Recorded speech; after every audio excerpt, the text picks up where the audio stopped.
मार्च का प्रोग्राम होया है। इसके बाद अगली तैयारी जैसी हमने सुनी है कि 8 तारीख की आप कर रहे हैं, 8 जुलाई की। 8 जुलाई की, हाँ। और ऐसा भी सुना है कि ये पूरा का पूरा पेरेंटिंग और बच्चों की एजुकेशन को लेकर के है। और इसमें एक लाइन और सुनी है हमने, जो करो नहीं कह देगा तो चैरिटी बिगिंस एट होम। ये आपके गांव में तो शुरू कर रहे हो आप? हाँ, इसमें ना मेरा क्या है, पेरेंटिंग एजुकेशन वाला तो खैर उसमें जो आप जो इस कार्यक्रम ने लेगा चलांगे ना, जो 8 जुलाई ने जो कार्यक्रम प्लान करने की सोच रहे, वो जो था कि 8 जुलाई में आप किताब की लॉन्चिंग करांगे। एक ऐसी किताब जो असल में माँ बाप को अपने बच्चों से जुड़ना सिखाएगी। मतलब आज के टाइम पे जो सबसे समस्या बड़ी आ रही है ना, वह क्या आ रही है कि माँ बाप को पहले तो ये नहीं पता कि उनके बच्चों को किस टाइप के तो स्कूल में कराना चाहिए, किस टाइप की शिक्षा देनी चाहिए, और जब वो बड़े हो जाए तो उनका क्या करना चाहिए। मतलब क्या करना इन द सेंस समाज में जगह कहाँ स्थापित करनी वही नहीं पता। और माँ बाप अपनी दिनचर्या में इस तरीके से उलझे हुए हैं कि वो मतलब पूरी तरह से कंफ्यूजन की स्थिति में है। उसमें चाहे शहर का माँ बाप हो चाहे गांव का माँ बाप हो, और अनपढ़ माँ बाप फिर भी बेफिक्र है कि कुछ ना कुछ ओनर का काम कर लेगा और रोटी खा लेगा। लेकिन जो पढ़ा लिखा तबका है और अपने पढ़े लिखे बच्चों के लिए तो उनके अंदर इतना डर व्याप्त है कि उन्हें समझ में नहीं आ रहा कि करें के। क्योंकि ऐसी शिक्षा होगी हमारी कि बच्चा तड़की बस में बैठा है, वह बस भी एसी है और पूरा दिन एसी कमरे में पढ़ता है, और फिर शाम को एसी बस में बैठ के आ जाता है और शाम को होमवर्क भी एसी वाले ट्यूशन पे जाता है। तो वो जब पढ़ाई खत्म कर लेता है तो उसकी डिमांड ये रहती है कि मुझे चाहे टोल के बूथ पे बिठा के काम करवा लो, पर मेरा जो कैबिन है ना वो एसी होना चाहिए। मतलब चाहे तनख्वाह 8,000 रुपये मिल जाओ मैंने, मतलब वो उस एसी वाली तनख्वाह, एसी वाले खर्चे को भी तनख्वाह में ऐड करके नु कहे कहना ना, तो बेशक मैंने 8,000 मिलते हो पर मैं 10,000 का तो बिजली फूक देता हूँ, कुछ नहीं करना पड़ता, 10,000 रुपये मिला है, 10,000 रुपये मिलते हैं। तो वो इस टाइप की मानसिकता जो बना दी गई है, ये एक्चुअली पैरासाइट की मानसिकता के जैसा होता है। जैसे जूं होती है ना, जूं वो क्या करती है कि वो उस सिर में जो है वो खाती रहती है, सिर को खाती रहती है और सिर की उस मैल के ऊपर ही जिंदा रहती है। ये काम हमारे बच्चों का कर दिया, पैरासाइट बना दिए। वो योगदान कुछ नहीं है उनका। मतलब अगर वो किसी बड़ी कंपनी में थोड़ा बहुत पैसा ले भी रहे हैं बैठ करके कमाने का, तो वो कंपनी का पोषण कर रहे हैं। असल में जो उत्पादन है और जो देश की तरक्की में जो उनका योगदान है वो शून्य है। उल्टा वो उत्पादन को खत्म करके और इस दिशा में सर्विस सेक्टर में जाने के लिए मोटिवेट किया जा रहा है और कंपनियों को मजबूत किया जा रहा है देश की बजाय। एक वीडियो में आपकी हमने सुना था, हाँ, सारी डाल की चीजा का इस्तेमाल माँ बाप ने बेरा है, बालका का इस्तेमाल माँ बाप ने बेरा, बच्चे के इस्तेमाल का नहीं पता, मतलब बच्चे का माँ बाप ने बच्चे के इस्तेमाल का नहीं बेरा। फिर वो करें कि ये स्कूल भी प्राइवेट, ये सरकारी ब्योत के हिसाब से पढ़ा ले, यही सिलेबस। देखो ब्योत का नहीं है, स्कूल जो है ना, स्कूल माँ बाप की मजबूरी नहीं होना चाहिए, माँ बाप की चॉइस होना चाहिए। समाज का दायित्व है शिक्षा। शिक्षा का जो मसला है वो व्यक्ति का व्यक्तिगत या माँ बाप का व्यक्तिगत नहीं है। लेकिन लोगों को तो लगता है सरकार का मसला है। लोगों को बताने वाला कोई नहीं है। जिन लोगों को पता है वो अपनी दुकान खोल के बैठ जाते हैं। वो तो जैसे हमारे जो पागल हैं वो अपना सारा काम छोड़ करके लोगों को जगाने पे लगे पड़े। अभी जो आप 8 जुलाई को जो लॉन्चिंग करने का प्लान कर रहे हैं, वो अपने गांव से शुरू करने की क्यों योजना बनाई और उसको कैसे हमने लिया है। एक तो मैं जितने भी सुनने वाले साथी हैं उनको भी कह रहा हूँ, और अपने लिए भी जो अपना सर्कल में उनको बता देना कि जिन जिन लोगों ने एजुकेशन की बेसिक ट्रेनिंग कर ली है, उनकी अगली ट्रेनिंग काउंसलर बनाने की ट्रेनिंग और फील्ड में जाके गांव के लोगों को समझाने की ट्रेनिंग ये शुरू होने वाली है। जिन जिन लोगों ने अपने बच्चों को अपने शिष्य कुल में दाखिल कराना है, उनकी ट्रेनिंग भी यही होनी है। उनको भी बेसिक ट्रेनिंग करना कंपलसरी है। और जिनको अपने एजुकेशन और रोजगार वाले इस पूरे मिशन के अंदर पार्टिसिपेट करना है और अपनी हिस्सेदारी निभानी है, उनके लिए भी ये कंपलसरी है। और चूंकि आपने अगर अपने बच्चे की काउंसलिंग करवानी है तो भी आपको ये बेसिक ट्रेनिंग कंप्लीट करनी जरूरी है। तो भी आपको ये प्रैक्टिकल करना कंपलसरी है, क्योंकि अभी मैं इनको जितने लोगों ने काउंसलिंग करवा रखी है मैं उनको भी अब अप्रोच करूंगा, उनको भी बुलाऊंगा, और जिन लोगों ने बेसिक ट्रेनिंग कर रखी है उनको भी बुलाएंगे। बल्कि उनके लिए तो एक संदेश है कि भाई आप मेरा जो नंबर है, आपको नंबर वो पता होगा 9518170000। इस नंबर पर आज 1 अप्रैल हो चुकी है जब ये वीडियो बन रही है।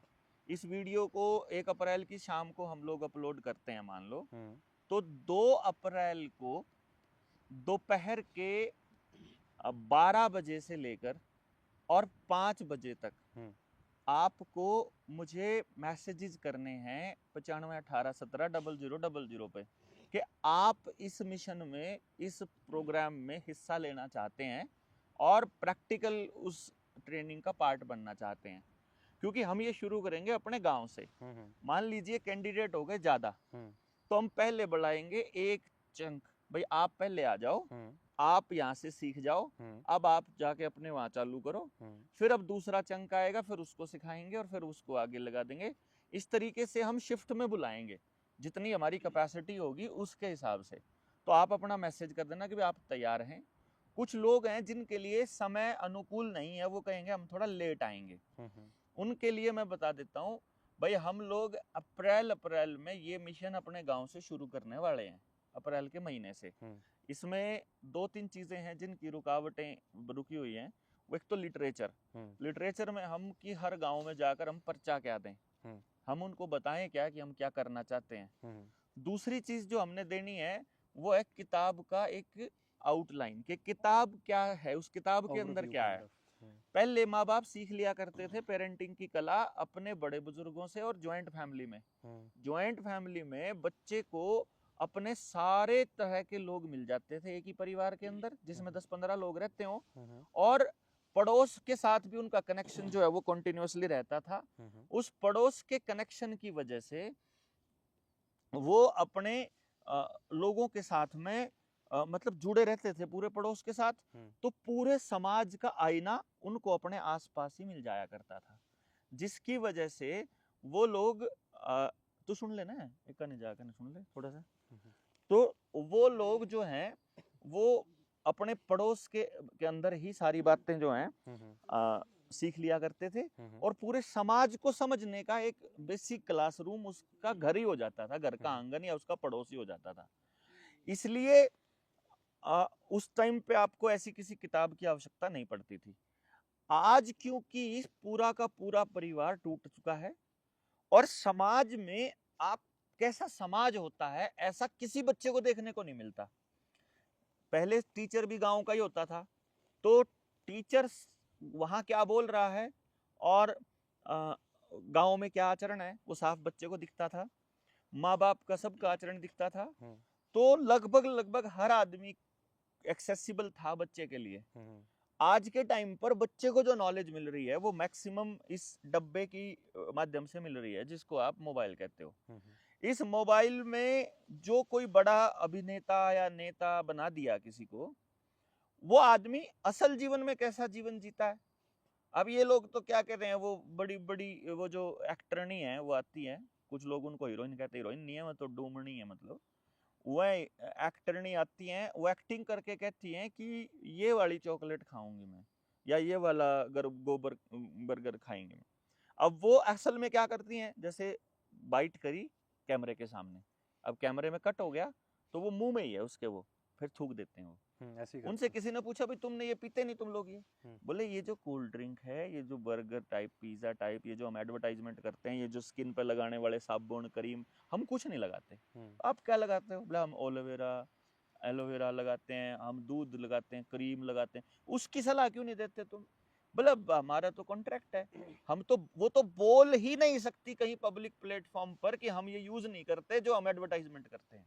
उस कॉन्ट्रैक्ट में ही शामिल होता है ये।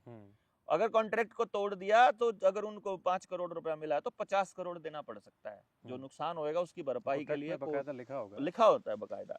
तो इस तरह से उनका असल जीवन में आचरण क्या है वो नहीं पता। बिल्कुल। तो इसलिए क्या है कि प्रैक्टिकल अब करके दिखाने का उसके अंदर समय है, मतलब आज के टाइम पे। तो उस किताब में एक किताब लॉन्च होगी अंग्रेजी मीडियम में और एक किताब होगी हिंदी मीडियम में।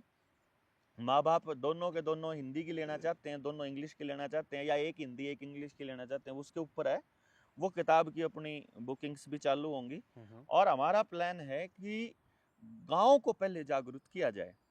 सबसे मुश्किल होता है अपना गांव जगाना, क्योंकि आप वहां पले बड़े हो, आपको वहां बच्चा बच्चा जानता है, आपके पूरे परिवार और पूरे खानदान को जानता है, आपकी कमियों का भी पता होता है सारे गांव को।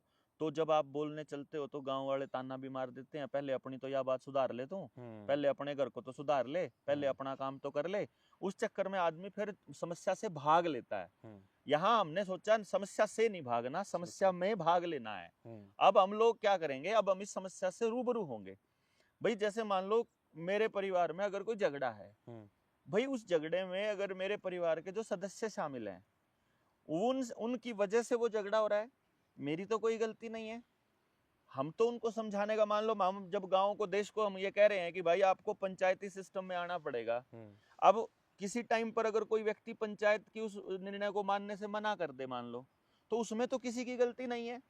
या अगर उस व्यक्ति को उन पंचायतियों पर ही भरोसा ना हो, जैसे आजकल हमारे ऊपर भी पंचायत थोपी जा रही है, हमको उन पंचायतियों पर ही भरोसा नहीं है, वो पंचायती है ही नहीं है। समाड़खा में भी आए थे, वो तो देवेंद्र विरोधी गुट है एक, जिसको सच्चाई से कोई लेना देना नहीं है, जो सुनने के लिए तैयार नहीं है। उनको आरोप थोपना है, उस आरोप की वीडियो बनानी है और पब्लिक में पब्लिसाइज करनी है, ताकि उनको आरोप लगा के उसकी क्रेडिबिलिटी को खोना है। तो सच्चाई कहीं अलग है और आदमी के नीति अलग है। तो इसलिए क्या करते हैं हम लोगों ने ये प्लान किया था कि भाई साहब आप लोगों को ये सोचना पड़ेगा कि ये जो आपके बच्चे की जो समस्या आ रही है, ये ऐसे दूर नहीं होगी। ये समस्या गांव का जो आखिरी आदमी है, गांव का जो गरीब से गरीब, अनपढ़ से अनपढ़ व्यक्ति है, उसको भी इस मुहिम के अंदर शामिल करना पड़ेगा आपको। अगर आपने उसको शामिल नहीं किया तो फिर लूप होल हो जाएगा। ये जैसे कि कितना ही बड़ा जहाज हो, उसको डुबोने के लिए एक छोटा सा छिद्र ही काफी है। तो गांव में अगर एक अपराधी बच्चा कोई है, गांव में अगर एक कोई चोर बच्चा है, गांव में एक कोई खराब बच्चा है, गांव में एक कोई उल्टे चलने वाला बच्चा, नशेड़ी बच्चा है, नशा बेचने वाला या नशा करने वाला बच्चा है, तो वही उस समाज के उत्थान में उस समाज रूपी जहाज को डुबोने का काम करेगा। इसलिए वो समझ लोगों तक जाए, उसका दस्तावेज बेसिकली अपने अनुभवों के रूप में मैंने इस किताब में दिया है। इस किताब को यशस्वी ने और ईशानी जो लड़की अपनी तालकटोरा स्टेडियम में भी स्टेज पे जो संभाला था, उन्होंने इस किताब के अंदर एक बड़ा रोल अंग्रेजी वाली में दोनों ने किया है। तो और उस दिन यशस्वी का जन्मदिन भी है, हमने कभी ऐसे नहीं मनाया कभी भी आज तक। तो मैं समझता हूँ कि इससे अच्छा कोई मौका नहीं हो सकता। और फिर जुलाई में कोई कार्यक्रम भी नहीं करते हैं लोग बाग, दूसरे संगठन जो हैं वो कोई कार्यक्रम नहीं करते। सब फसल वगैरह का भी मतलब कटाई का और बुआई का समय भी जालेगा और गर्मी का मौसम होगा। और हमें भी ये चेक करना है कि लड़ने वाले कितने लोग हैं हमारे साथ। कोई कहेगा हमारे से गर्मी में नहीं रहा जाता, हमसे काम नहीं करा जाता। असली लोग कौन है जो सच में समाज के लिए लिखनेंगे, उनका पता तो देखो विपरीत परिस्थितियों में ही चलता है। अब किसान ने जब 13 महीने तक मतलब बॉर्डर पे जब बैठा, किसान 13 महीने पहले बैठा, 13 महीने अब बैठ लिया। इस 26 महीने में बारिश का मौसम भी आया, गर्मी भी आई, तेज जून की गर्मी भी आई और जनवरी की ठंड भी आई। तो वो हर मौसम में डटे रहे। ऐसे ही लोग जो इस पूरी नई व्यवस्था के खिलाफ, नई विश्व व्यवस्था के खिलाफ अगर लड़ना चाहते हैं, तो उनकी एक समझ बनना जरूरी है। समझ के लिए चिंतन जरूरी है, चिंतन के लिए साथ रहना बैठना जरूरी है, साथ काम करना जरूरी है। तो साथ काम करने के लिए कोई बहाना चाहिए, इसीलिए ये समय समय पर इवेंट करे जाते हैं। कुछ लोगों को लगता है कि जैसे हम लोग कोई रैली करके कोई अपना शक्ति प्रदर्शन कर रहे हैं। प्रदर्शन नहीं कर रहे, हम अपनी टेस्टिंग प्रदर्शन कर रहे हैं। हम अपनी टेस्टिंग कर रहे हैं कि हमारे जो लोग उस टाइम पर इसलिए जुड़े थे, अब वो इसलिए नहीं जुड़े हुए हैं, अब वो चले गए हैं। वो पहले लोग ये बात कहते थे, अब लोग ये कह रहे हैं।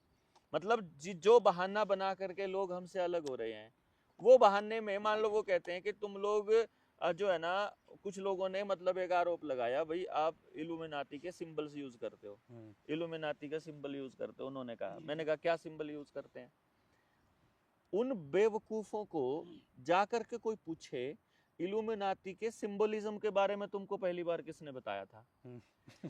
जीएसएम की ट्रेनिंग से पहले तुम्हारे फेसबुक पर इल्यूमिनाती के सिंबलिज्म के बारे में बता दो। वो बताने वाले भी तुम लोगों को यही लोग थे जो इस टाइम पे न्यू विश्व व्यवस्था के खिलाफ लड़ रहे हैं। और दूसरी बात, वो उस आंख के साइन को सिंबलिज्म बोलते हैं इल्यूमिनाती का। उनको इतना नहीं पता है वो आंख का साइन वो नहीं है सिंबलिज्म उनका, वो साइन नहीं है। वो जो उनका एक ट्रायंगल है, इस टाइप का बनाते हैं, वो ट्रायंगल बनाते हैं। अगर आप कभी असलियत में जब आप आध्यात्म के अंदर जाओगे, वो ट्रायंगल उस आध्यात्म का एक बहुत बड़ा हिस्सा है, लेकिन उसको समझ वही पाएगा जो उस कनेक्शन को महसूस कर लेगा, जो उस कनेक्शन तक पहुंच जाएगा। दूसरी बात, वो जो आंख है ना जिसका वो जिक्र कर रहे हैं, वो आंख, इस तीसरी आंख की बात हो रही है, वो पाइनियल ग्लैंड है। एक बार सर्च करके गूगल पे पाइनियल ग्लैंड का शेप देखो क्या है, आपको वो शिव के तीसरे नेत्र की जैसी मिलती है। वो हर व्यक्ति के अंदर है वो तीसरा नेत्र।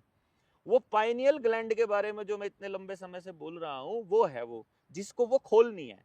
हमारा पर्पज उसको खोलना है, लेकिन जो वो एक आंख दबा करके वो जो साइन बनाते हैं, वो उनके लोग होते हैं। हमारे उस पे अगर आंख का कोई साइन है, इसका मतलब वो इल्यूमिनाती का सिंबलिज्म नहीं है। अगर आप एक आंख दबाकर ये बताते हो कि हम तुम्हारे हैं, वो होता है। वो सिंबलिज्म इस टाइप से चलता है कि वो अपनी उसको बताते हैं। वो ये मतलब जैसे वो होता है ना, वही मुझसे न पागी हल्दी की गांठ, सोचा मई पंसारी। इन लोगों को 4 शब्द मिले नहीं और इन लोगों ने बकवास करनी शुरू कर दी। नहीं, कुछ नहीं पता बेचारों को, इससे आगे की रिसर्च का कुछ नहीं पता। ऐसे रील में से उठा करके कुछ भी बेचारे बोलने शुरू कर देते हैं और अपने आप को ज्ञानी साबित कर देते हैं। उनको ये नहीं, कोई चर्चा में कभी शामिल नहीं हुए, कभी कुछ नहीं हुआ, और बकवासबाजी दुनिया जाने की कितनी करवा लो इनसे। अल्टीमेटली जो मैं कहना चाह रहा हूँ वो ये है कि वो जो विरोध कर रहे हैं, वो भी भाई अगर अपने अंदर के उस भड़ास को निकालना चाहते हैं या उसको समझना चाहते हैं कि हम क्या हैं, सचमुच अगर वो बात करना चाहते हैं, अगर वो समाज की भलाई की बात करना चाहते हैं, तो आकर के चर्चा करो। आपको चर्चा करनी पड़ेगी खुले दिमाग से। आपका पर्पस रिकॉर्ड करके दुनिया को मतलब दिखाना है, वो अलग कहानी है। अगर आप सचमुच सोल्यूशन तक जाना चाहते हो तो वहां पर, अब जैसे हम लोग आपस में बात करते हैं, कुछ चीजें आप ओपन पब्लिक के अंदर नहीं बता सकते, क्योंकि कुछ लोगों का लेवल भी नहीं है उन चीजों को समझने का। भाई जैसे इवन पेरेंटिंग वाली ही ट्रेनिंग में है, मैं सबको उस लेवल की चीज तो नहीं बताता हूँ। वो बेसिक ट्रेनिंग डाल रखी है, पहले इसको समझ लो। जिसको वो भी समझ में नहीं आएगी, वो उससे आगे की बात समझने के लिए एलिजिबल ही नहीं है। बिल्कुल 3 दिन की बेसिक ट्रेनिंग समझ लो, जिसको प्रॉब्लम समझ में आ गई उसको समाधान आता तो वैसे ही समझ में आ जाएगा। और दूसरा, बाकी का समाधान, प्रॉब्लम समझ आ गई और समाधान समझ में आ, प्रॉब्लम का कारण समझ आ गया तो समाधान भी आ गया। कर पाओगे जब आप लोगों, जो जिन लोगों के साथ आप देश को बदलना चाहते हो। देश के आदमी को तो नहीं पता कि बदलना है। देश के आदमी को अगर ये नहीं पता इस शिक्षा व्यवस्था में गड़बड़ क्या है, वो उसको बदलने के लिए चलेगा क्यों? उसके अंदर जब उसको बदलने की आग ही नहीं लगेगी, जब वो उसके अंदर खुद शामिल नहीं होएगा, वो क्यों बदलेगा भाई? चिकित्सा व्यवस्था के बारे में जब तक उसको पता नहीं होगा कि ये खराब है, तब तक वो आपको शासन विरोधी साबित करता रहेगा। ऐसे ही करते हैं। वो आपको सरकार विरोधी साबित करता रहेगा, वो नेता विरोधी साबित करता रहेगा। वो आपके अंदर कोई पॉलिटिकल विल है या आप कोई, मतलब देखो, जो लोग चुनाव लड़ रहे हैं उन लोगों के प्रति उनको कोई गुस्सा नहीं है, लेकिन उन लोगों को इस बात का गुस्सा है कि ये कल को राजनीति की तरफ लोगों को लेकर के जाएगा। जितने लोग राजनीति कर रहे हैं वो हमारी वजह से थोड़ी कर रहे हैं भाई। जिसके अंदर, जिसको राजनीति से बात समझ में आती है वो राजनीति करेगा, जिसको जैसे समझ में आती वैसे करेगा। हम कैसे करेंगे, ये बात समझने के लिए एक लेवल पे जाना जरूरी है। भाई जैसे आप लोगों को 3 साल हो गए जुड़े हुए, हम कोई एक ही बात तो रिपीट नहीं करते 3 साल से, हर बार लेवल बढ़ता है।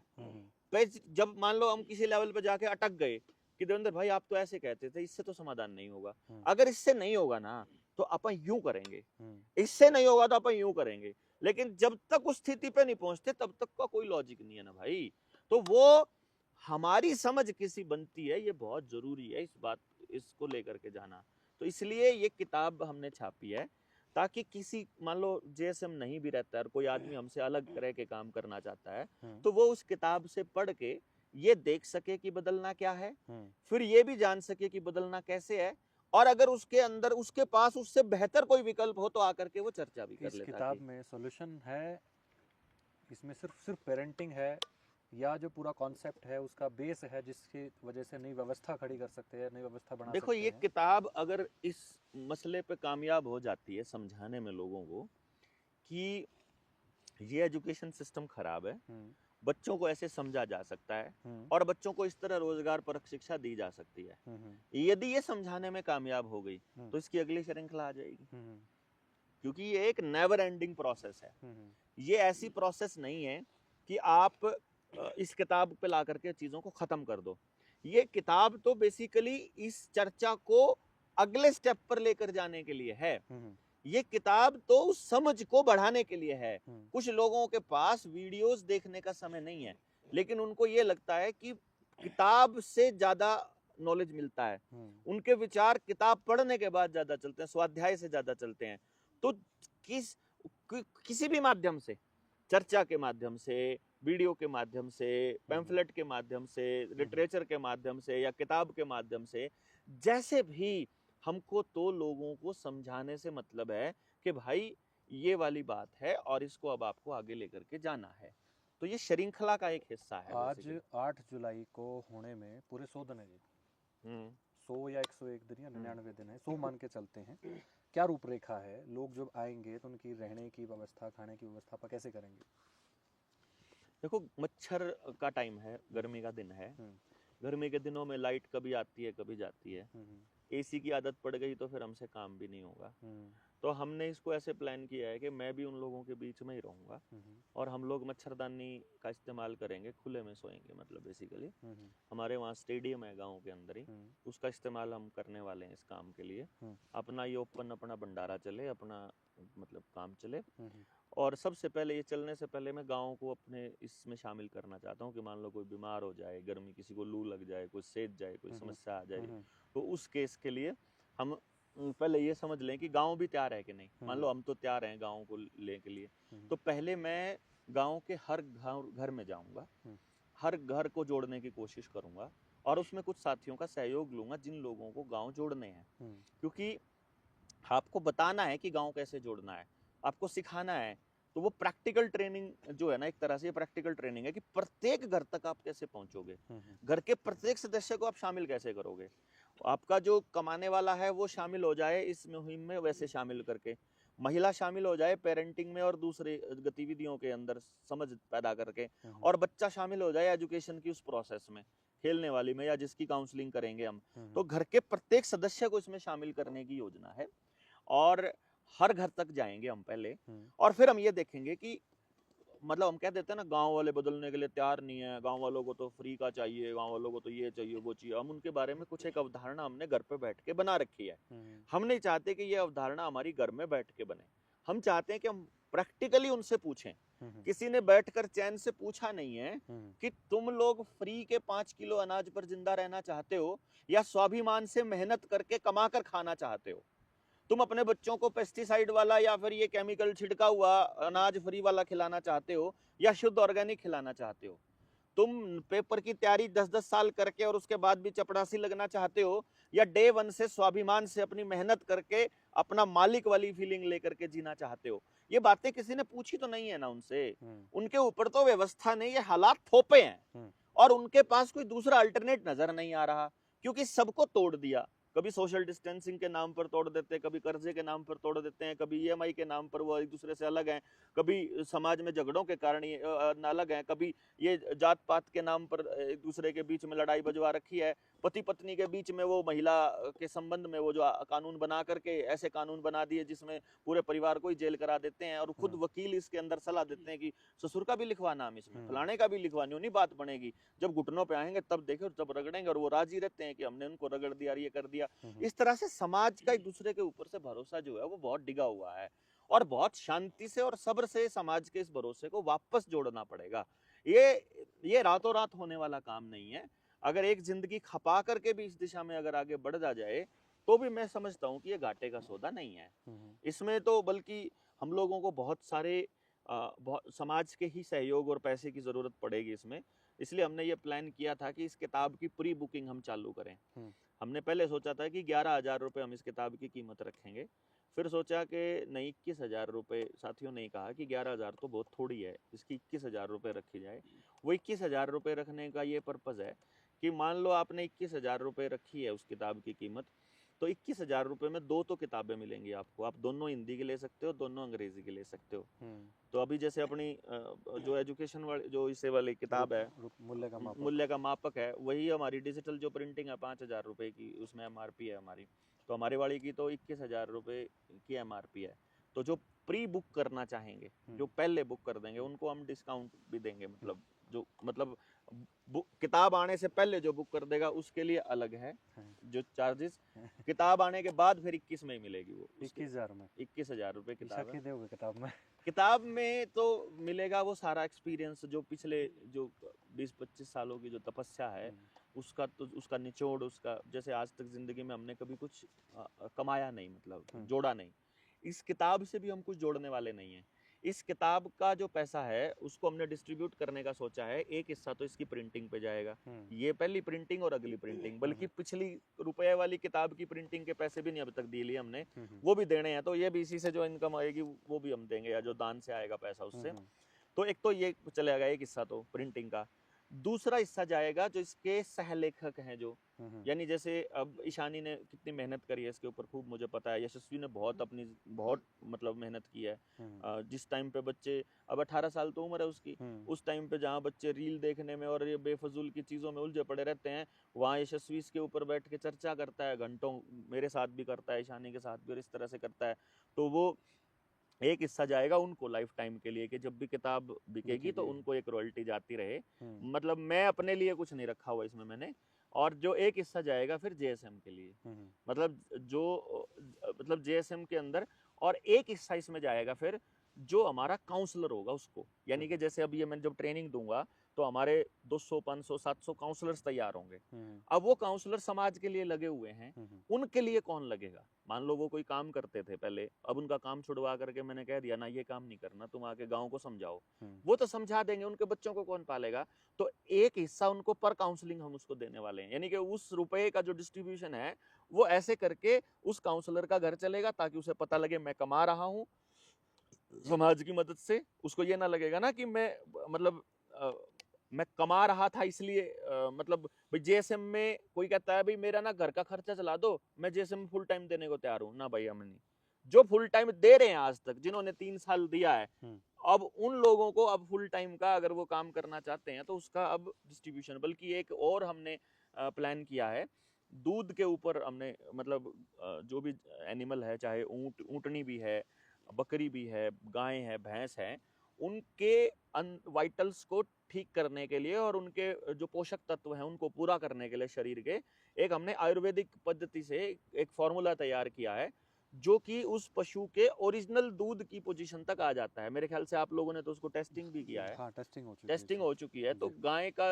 या भैंस का जो दूध है वो अगर एक बोतल आप उसको देते हो तो लगभग 1 किलो से फालतू बढ़ जाता है। जो मैक्सिमम पोटेंशियल है पशु का दूध देने का, हाँ, वहां तक वो रीच कर जाता है। तो हाईएस्ट जो बढ़ोतरी कितनी हुई है अगर जो देखी हो तो? मान लो हाईएस्ट मैंने 2-3 जगह सैंपल दिया है। हाँ, एक जगह तो मैंने खुद जीजा जी को दिया था। हाँ, तो उन्होंने कहा था कि मैंने तुम्हारा ये प्रोडक्ट देने के बाद बाकी की डाइट देनी बंद कर दी टोटली।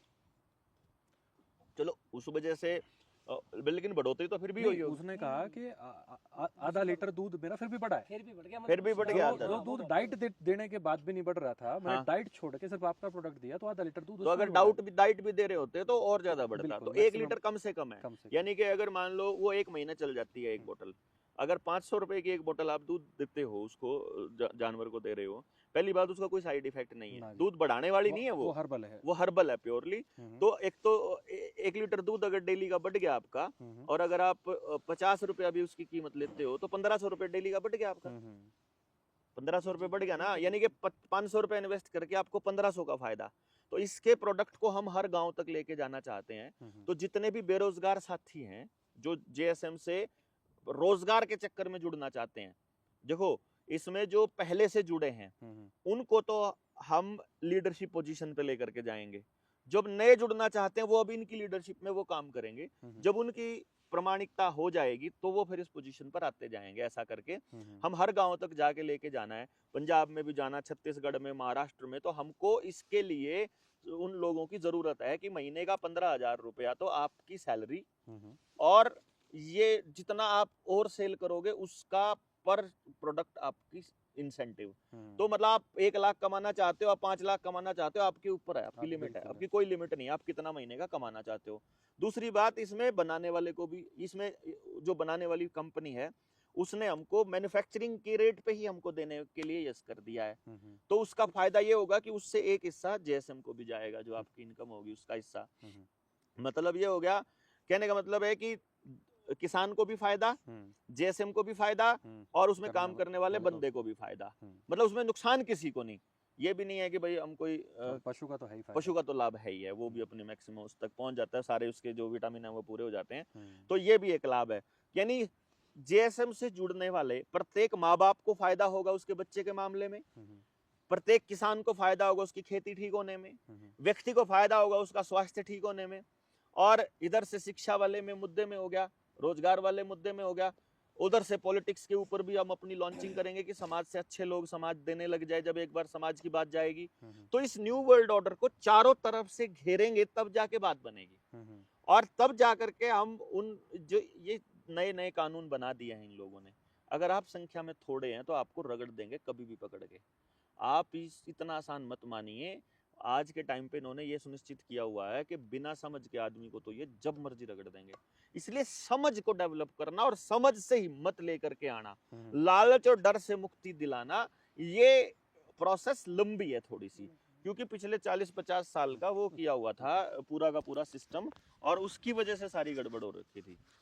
जैसे आप इसकी कीमत 21,000 बोल रहे हो, हाँ, मान के चलो कोई जरूरी नहीं है, किसी की इच्छा होगी जो जिसकी शादी भी ना हुई हो, मेन तो मतलब ये बच्चों के लिए मेन, मतलब हम समझ रहे हैं, बड़े के लिए भी है, चलो बड़े के लिए भी, मतलब वो 21,000 मेरे हिसाब से वो कीमत फिर जैसे आप बोल रहे हो वो ज्यादा नहीं, वो असल में तो बेसिकली होगा वो जेएसएम मतलब को में? डोनेशन है।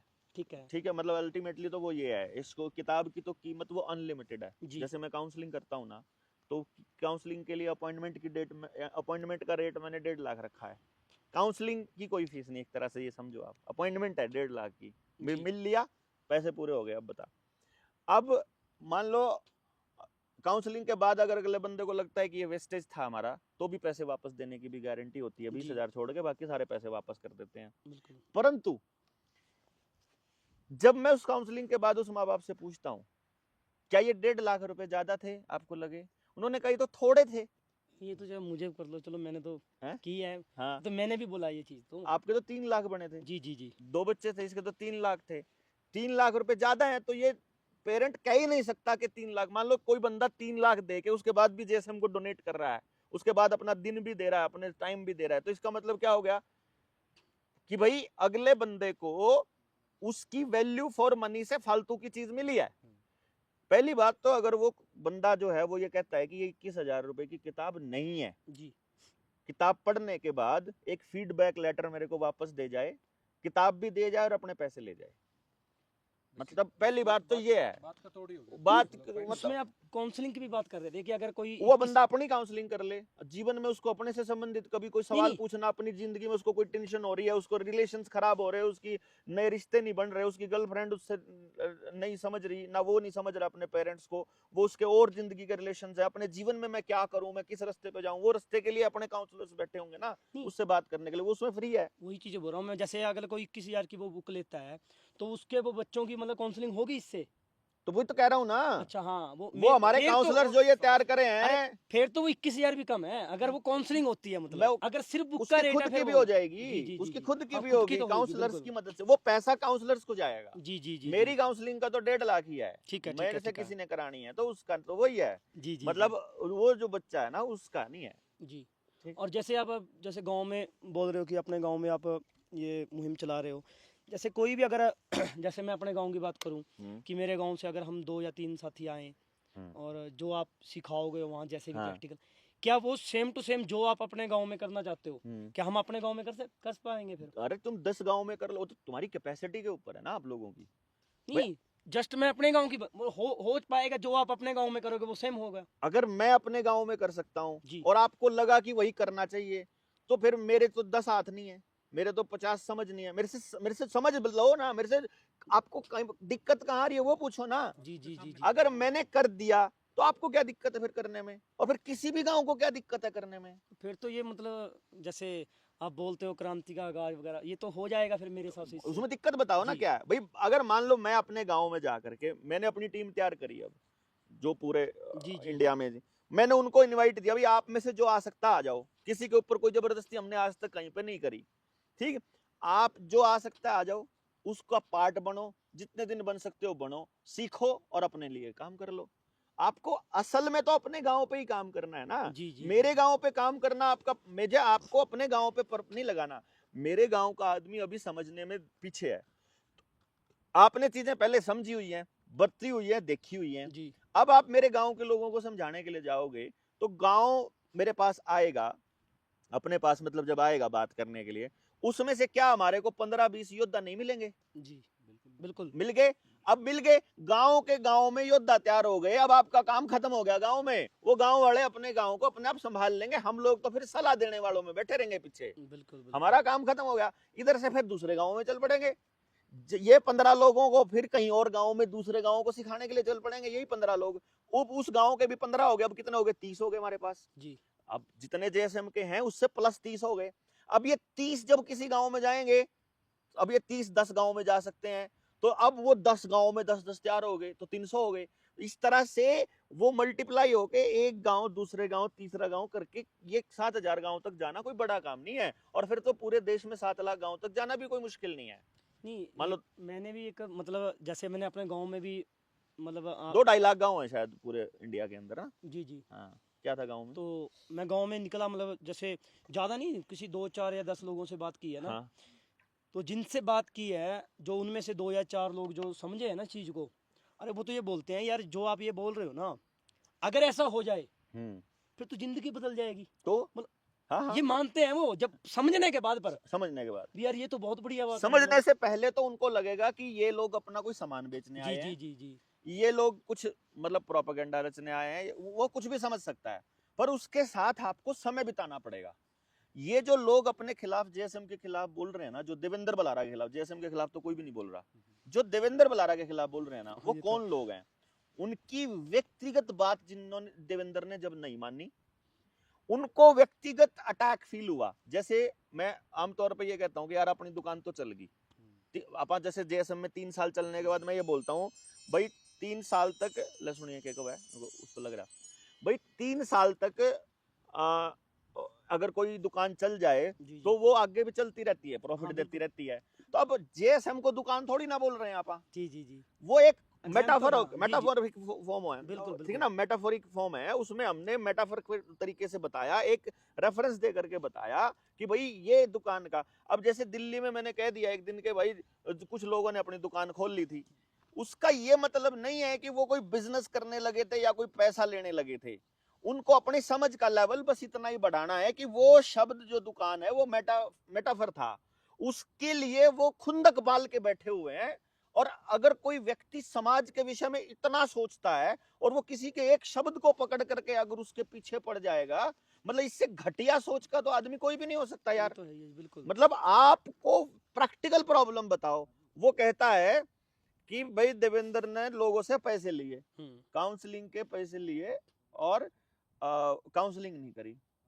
मैं ये कहता हूं कि उस व्यक्ति के पास में किसी ने बताया, उसको किसी ने बताया, उसने उसको मान लिया, तो और उसको वापस वो ये नहीं कह रहा कि फिर ये बात पब्लिक के अंदर आप क्यों नहीं बताते कि किससे पैसे लिए और उसने पैसे नहीं दिए, फिर काउंसलिंग नहीं करी।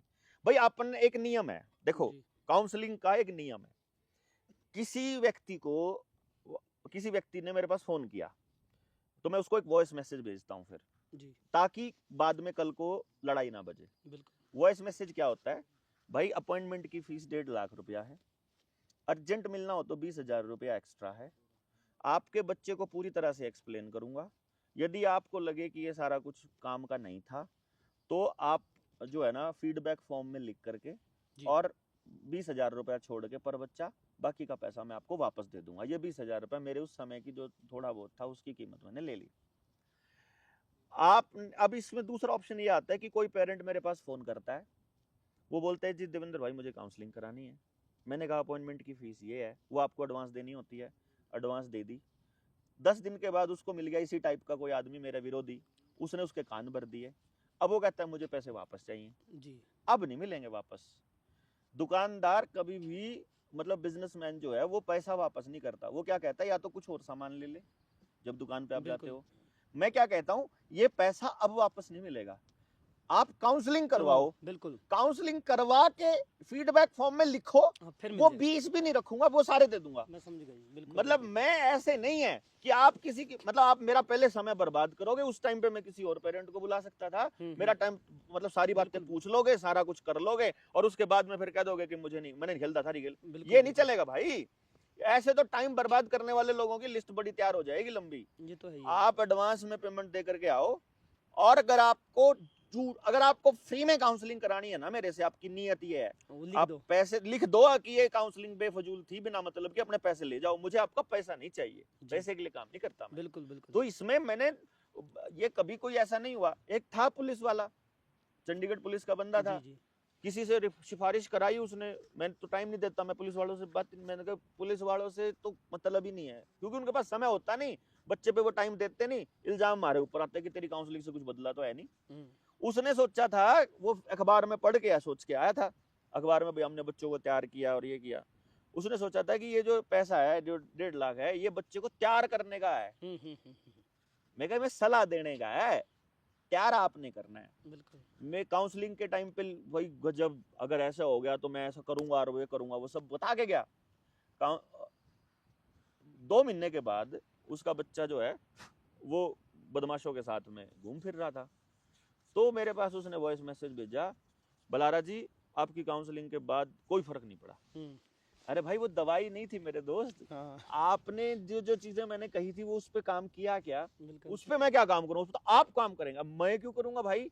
बच्चा तुम्हारा है, इस पे काम तुमको करना है, वो मेरी सलाह देने की फीस है। नहीं, एक चीज इसमें हो रहा है जी। हाँ, जहाँ तक मैं, नजदीक जैसे से मैंने कर। काउंसलिंग की, हाँ। मैंने तो करवाई है बच्चों की, हाँ। काम तो कुछ करना ही नहीं होता। जो मैंने देखा इसमें काम तो मैंने कुछ किया ही नहीं। कुछ नहीं करना, वो चेंज धीरे धीरे वो अपने आप बच्चा तैयार होता बिल्कुल, है। बिल्कुल। वो इसीलिए हम इस प्रोसेस को गांव में नेचुरल लेके आना चाहते हैं बेसिकली। मतलब हमारा जो पर्पस है इस पूरी मुहिम का वो ये है कि ये चीज गांव के लोगों के अंदर नेचुरल हो जाए, बिल्कुल। एक्स्ट्रा एफर्ट कुछ करना ही ना पड़े किसी को। होता ही नहीं जी करने के हाँ, लिए कुछ, हाँ। मतलब मैंने तो जैसे जिया निष्ठा पे देखा है, तो मतलब कुछ भी नहीं किया मैंने, और उसमें इतना बदलाव आया, मतलब हाँ। जो वो पहले मतलब जैसे हाँ, हाँ, हाँ। उसमें तो क्या, बच्चे तो ऑलरेडी बहुत ठीक थे, मतलब अब जो लाइन उन्होंने पकड़ी है हाँ। कि मतलब गजब, मतलब परिवार का उनको पढ़ने पूरा के लिए माहौल बदल जाता है बहुत ही यार। बढ़िया। कॉन्फिडेंस का लेवल देख लो आप, उनकी प्योरिटी, अंदर प्योरिटी अपने आप आ जाती है, बिल्कुल, झूठ बिल्कुल। बोलना अपने आप खत्म हो जाता है, टीवी देखना अपने आप खत्म हो जाता है, और परिवार से कनेक्शन अपने आप बन जाता है, बिल्कुल। जिंदगी का मकसद अपने आप मिल जाता है, वो सब कुछ अपने आप होता है। ये प्रोसेस इतनी अल्टीमेट, प्योर और डिवाइन है। मतलब मैं इसको देखता हूँ कई बार कि परमात्मा ने बख्शा है इसके, कि इसके माध्यम से हम समाज के अंदर कुछ इतना जबरदस्त वो चेंज लेकर के आ सकते हैं। मैं बहुत बार मतलब बारंबार परमात्मा का इसके लिए धन्यवाद भी करता रहता हूँ कि हमें जरिया बनाया, हम जेएसएम वालों को इसके जरिया बनाया कि हमको दे दिया। जहां मेरा बिजनेस पार्टनर जो ओवरसीज में बैठा हुआ है, वो दुबई में शेखों के बच्चों की काउंसलिंग करने का किसी से 10 लाख किसी से 15 लाख लेता है एक बच्चे का, और वो शेख खुश होते हैं दे करके। वो इसीलिए वो गलत क्यों नहीं है जी, वो 1.5 लाख से मैं कम क्यों बोलता हूँ। जैसे हमारे गांव में क्या, कोई भी रिश्तेदार हैं उनके पास करोड़ों रुपए की प्रॉपर्टी है, बहुत पैसा है, पर उन्होंने जब 18 साल तक का बच्चा हुआ ना, उन्होंने उनके ऊपर लाखों रुपए खर्च कर दिए, ऑलरेडी कर चुके हैं, और फिर भी वो बच्चा ठीक नहीं है, उसका नाश हो चुका है। तो अगर हम वो 1.5 लाख बचपन में पहले वो लगा दिए, और उसकी दिशा हम उनको पता चल गई वो क्या दिशा है, एक पैसा भी वेस्टेज पे वो है ही नहीं, वो 1.5 लाख तो वो फिर पता चलेगा उसको साल 2 साल या 5 साल के बाद, यार ये तो कुछ भी नहीं है। मतलब ये तो पेमेंट जो ले रहे हैं ना, ये तो है ही कुछ, क्योंकि एक जगह 50 लाख लगाए उन्होंने, और बच्चे का फिर भी नाश। यहाँ 1.5 लाख लगाने के बाद और बच्चे पे किया भी कुछ नहीं और बच्चा चल पड़ा। बच्चा अपने आप ही चल पड़ा। ये कुछ बहुत मतलब एक्स्ट्रा एफर्ट आपको कुछ नहीं बिल्कुल, करना पड़ता, बिल्कुल। तो ये लाभ ही लाभ है, इसमें नुकसान तो किसी का भी नहीं है।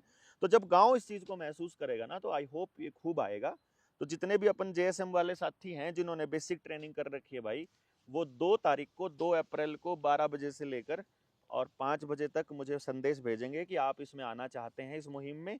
और आपका फ़ोन नंबर, जैसे कुछ लोगों ने मुझे ईमेल किए हुए हैं नोट्स, तो जो बेसिक नोट्स ईमेल किए हुए हैं वो लोग मतलब अपना फ़ोन नंबर जरूर भेज देंगे कि भाई मैंने इस ईमेल आईडी से भेजे हुए हैं, तो बाकी ईमेल ही कर दो उसमें। तो हम सबका सेग्रीगेट करके जितने लोगों ने मेल करे है सबको करके सबको संदेश भेजते हैं और सबको बुलाते हैं। इसमें मतलब कोई नया साथी भी आ सकता है, क्योंकि देखो हाँ, वो क्यों नहीं आ सकते हैं? नया साथी कोई भी आ और सकता है ना। मैं कह रहा हूँ ये तो मुहिम है परमात्मा की, इसमें ठीक है। सबका जी, जी। इनविटेशन है। जो अच्छी नीयत से आना चाहता है मोस्ट वेलकम, मतलब जी, जी। मोस्ट वेलकम, कोई बंदिश नहीं है। तो आप सारे साथियों को बहुत बहुत धन्यवाद। अभी चलते हैं, वो लोग इंतजार कर रहे हैं।